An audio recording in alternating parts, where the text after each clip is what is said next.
Fantastic എന്ന് വെച്ചാൽ സൂപ്പറാണ്.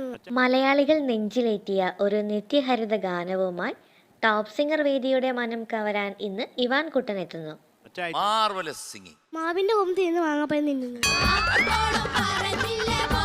1967 പുറത്തിറങ്ങിയ പരീക്ഷ എന്ന സിനിമയിലെ അന്നു നിന്റെ നുണക്കുഴി തെളിഞ്ഞിട്ടില്ല എന്ന എവർഗ്രീൻ ഹിറ്റ് ഗാനമാണ് ഇവാൻ കുട്ടൻ പാടുന്നത്. നുണ പറയുന്നവർക്ക് ഉണ്ടാവുന്നൊരു കുഴി.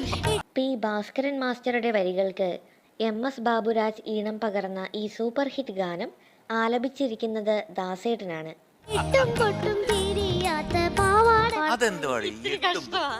പൊട്ടിച്ച ആൾക്ക് ആരാ ശരിയെന്ന് അറിയില്ല. അതൊരു പാവാടക്കാരിയായിരുന്നു.